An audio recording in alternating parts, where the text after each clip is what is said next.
뭐야? 뭐야 이 파란색? 어떡해 진짜 다 녹아내렸네. 녹아내렸어. 웬일이야. 회사 100년 다녀야 돼. 왜 이런 거야? 검색 좀 해보자. 주식 떨어진 이유. 주식 떨어진 이유. 금리 인상 먹구름에 주식시장 휘청. 영끌 비투족 식은땀. 이자 눈덩이에 집 주식 코인 하락. 1년 새 대출금리 1%포인트 올라. 아이고 이거 연수 보내줘야겠다. 이게 뭔 말이지? 전세 대출 받아야 되는데 대출금리 어떻게 되는 거야? 전세 대출의 이자 연 5% 시대 초읽기? 기준금리 인상 꿈틀대는 대출금리 헉! 금리 로켓 인상 주택담보대출 6% 뚫라. 전세 대출 못 받겠는데 이 정도면? 내 집 마련은 무슨 자취도 못 하겠구만. 선배한테 이거 기사 보내드려야겠다. 아 6%면 진짜 많이 올랐네. 이게 금리 때문이었어? 금리가 범인이네.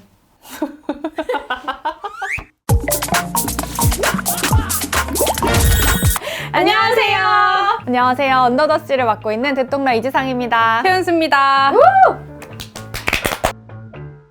연수 씨는 언더더씨 하면 뭐 생각하세요? 언더더시 하면 바다, 밑에 무언가고 노래. 노래. 네. 언더더시.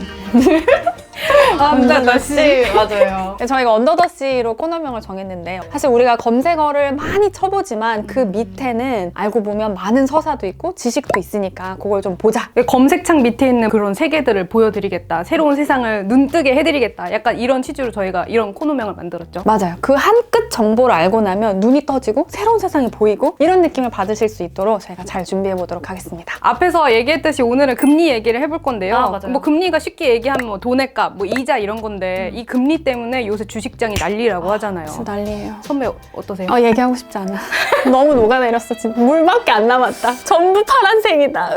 카카 땡땡. 아니, 말해도 되는 거예요? 그래서 속 쓰려서 안 되겠어. 맥주라도 해야지 라고 하고 편의점에 갔는데 편의점 4캔 맥주 10,000원이었잖아요. 네네네. 근데 그거 요새 11,000원으로 오른 거 아세요? 물가도 올랐어. 슬퍼할 여유도 없다. 그럼 우리의 주식과 비트코인 이렇게 녹아내린 이유가 대체 어디서부터 잘못된 걸까요? 네. 섭섭하게 듣지 마세요. 섭섭하게 듣지 마세요. 진짜 솔직하게 얘기하면 그동안 너무 많이 올랐기 때문이다 라고 말할 수 있을 것 같아요. 언제부터다? 라고 하면 2020년 3월부터 팬데믹 상황이 시작되고 나서 전 세계가 위기다 라고 생각을 하고 각국 정부가 돈을 푸는 양적 완화 정책을 펼쳤었거든요. 규모가 한 어느 정도 됐을까요, 그러면? 그 규모가 상상도 할 수 없을 만큼 많다라고 볼 수 있을 것 같아요. 2020년 3월에 미국이 금리 인하를 결정하고 양적 완화 정책을 시작하는데 그때부터 3개월 동안 시중에 뿌린 돈이 얼마다? 라고 보면 3조 달러다 라고 하는데 그냥 나라가 허공에서 돈을 뿌린다 라고 해서 헬리콥터 머니다 뭐 이런 말이 있을 정도였거든요. 정말 빠른 시간 안에 많은 돈이 한꺼번에 풀린 거잖아요. 근데 역사상 이런 적이 없었다는 거예요. 2008년에 우리가 금융위기가 있었는데 그 이후에 6년 동안 양적 완화를 했을 때 풀었던 금액이랑 비슷한 돈이라는 거예요. 그래서 그 결과가 우리가 다 아는 주식시장의 상승, 암호화폐 시장의 부흥 같은 거였어요. 왜냐하면 돈을 많이 뿌리면 그만큼 돈의 가치가 하락을 하잖아요. 그래서 그걸 알고 있는 사람들이 현금을 갖고 있기보다는 다른 자산, 주식이나 부동산, 암호화폐 이런 쪽으로 다른 자산을 선택하다 보니까 이런 시장들이 커지고 상승을 했던 거죠. 지금 선배가 말씀하셨듯이 돈을 뿌리니까 그 가치가 하락했다 뭐 이렇게 얘기를 하는데 많은 사람들이 시장에 돈을 많이 쏟아부으면 경기가 잘 돌아가지 않느냐라고 하잖아요. 제가 예시를 간단하게 들어드리자면 제가 만약에 고등학교 한 반에 피자를 쏜다고 생각을 했을 때 3박스를 쏘는 것보다 30박스를 쏘는 게 훨씬 더 많이 먹을 수 있잖아요, 학생들이. 반장이었어요? 피자 쏘는 거예요? 되게 부럽다. 맛있었겠다.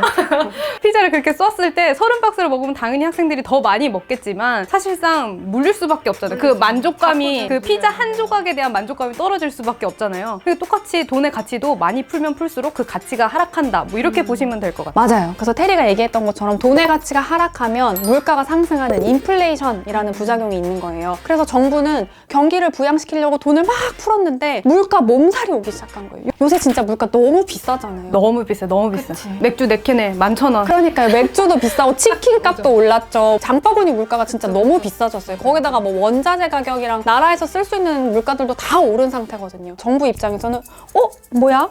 이거 부작용이 너무 심한데? 아니 경기도 좀 부양이 됐으니까 그럼 이제 좀 멈춰볼까? 뭐 이런 생각을 하게 되는 거죠. 그래서 그동안은 수도꼭지를 진짜 콸콸콸 틀어서 돈을 막 뿌렸다면 이 수도꼭지를 조금 잠궈볼까? 이런 생각을 하기 시작한 거죠. 요거를 테이퍼링이다.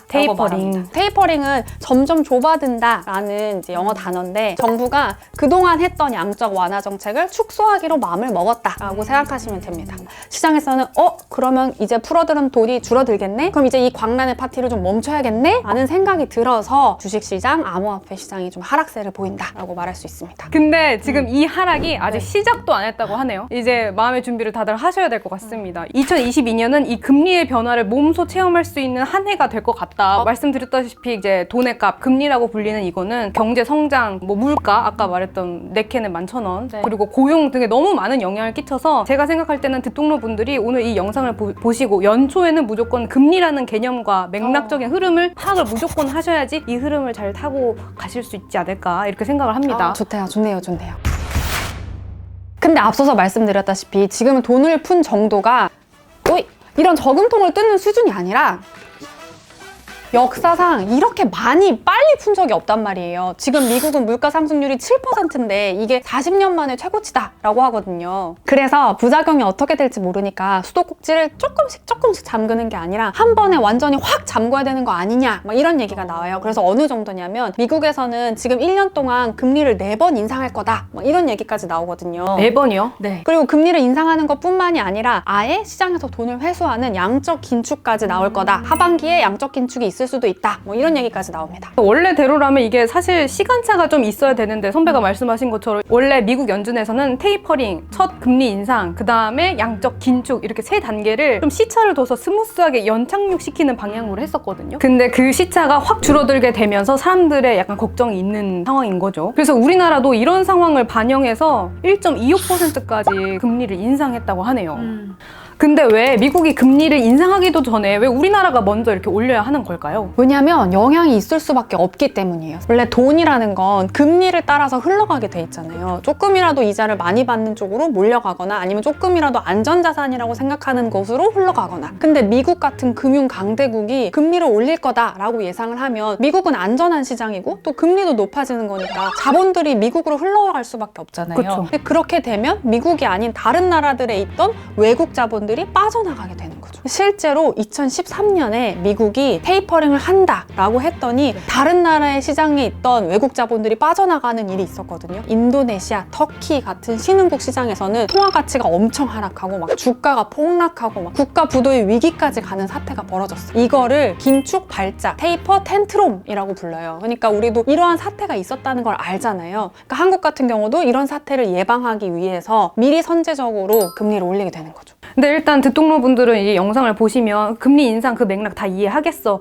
근데 결과적으로 나한테 어떤 영향을 미치는지가 가장 궁금하실 것 같은데 금리가 오르게 되면 은행에서 빌린 돈이 있는 사람들이 있을 거 아니에요? 이 사람들이 갚아야 될 이자 부담이 이제 높아지는 거죠. 사실상 저금리로 오게 되면서 주식시장도 엄청 호황기였고 부동산 투자하시는 분들도 굉장히 많아졌잖아요. 싸게 대출받아서 투자를 할 수 있으니까. 그쵸. 영끌, 비투 막 이런 거 엄청 많았잖아요. 갚아야 할 그 이자 부담이 좀 높아지면서 타격이 좀 있지 않을까라는 생각이 들어요. 그럴 수 있겠네. 한국은행에서 이제 기준금리를 올리게 되면서 개인이 1년간 갚아야 하는 평균 대출 이자 부담이 약 50만 원 정도 더 늘었다고 하더라고요. 현수 기자가 말했던 것처럼 금리를 올리게 되면 가계의 이자 부담이 늘어날 수밖에 없어요. 근데 문제는 이걸 버텨낼 수 있느냐인 거잖아요. 근데 이때 중요하게 등장하는 게 DSR이라는 개념입니다. 총부채 원리금 상환 비율. 이게 2021년 3월 말 수치가 가장 최근 건데 DSR 수치가 평균적으로 36.1% 정도 되거든요. 이게 무슨 뜻이냐? 우리나라 사람들은 가계 수입의 36.1%를 원리금 상환에 쓰고 있다.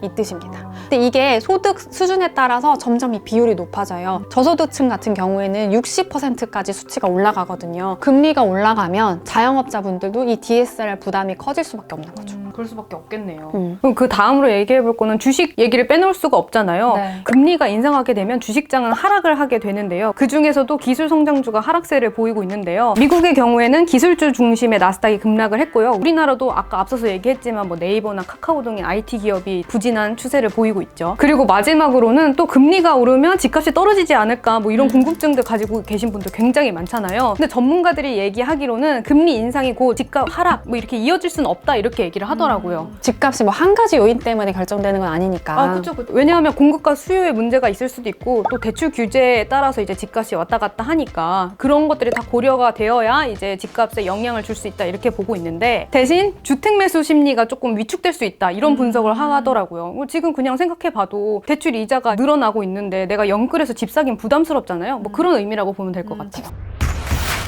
그래서 여기까지 이야기를 해봤는데 저는 이제 최한수 기자랑 같이 이 방송 준비하면서 이런 생각했었거든요. 아니 나라에서 돈을 이렇게 많이 뿌렸다는데 그러면 사람들의 살림살이가 진짜 좀 나아졌을까?